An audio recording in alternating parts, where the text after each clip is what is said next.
कधीच नाही चुकणार तुमचे फेवरेट टीव्ही शोज झी5 सोबत, तेही एकदम फ्री।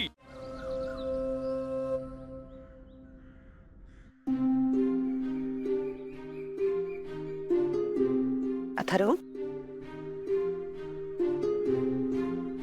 अथर्व, मला जरा बोलायचंय तुझ्याशी। तुला आणि मायाला एका देवळात एक पूजा करायची आहे। घरातले बाकी सगळे पण येणार आहेत। कसली पूजा आहे आणि आपण हे असं अचानक का प्लॅन करतो? अचानक नाही अथर्व, ही पूजा आधीपासूनच ठरली होती।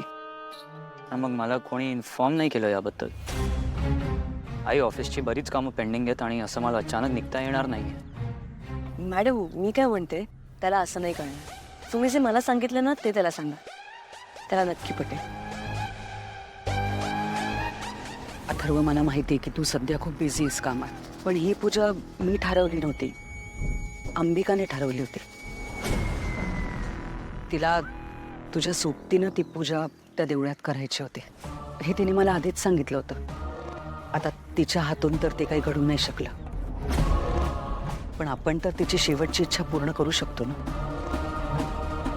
हे बघ अथर्व, ही पूजा जर का संपन्न झाली ना, तर अंबिका जिथे कुठे असेल तिला खूप आनंद होईल आणि समाधानही मिळेल।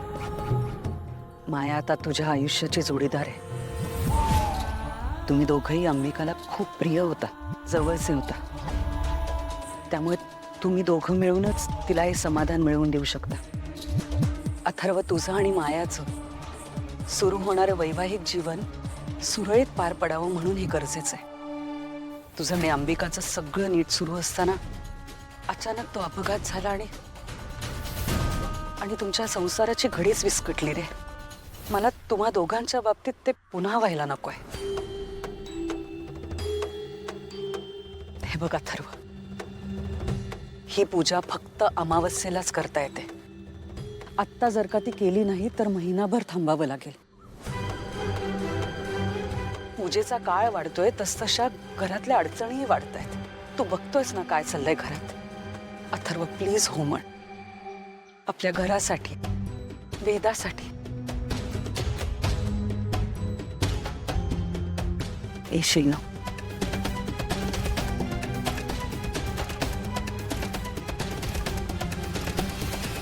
जाऊयात आपण।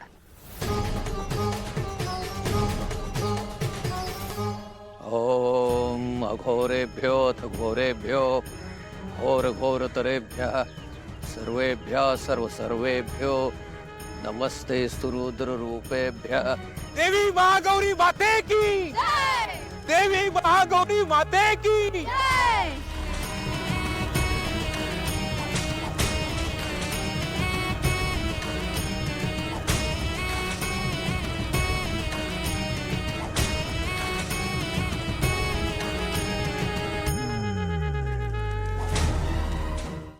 झी5 ॲप डाउनलोड करा आणि पहा सर्व एपिसोड्स एकदम फ्री।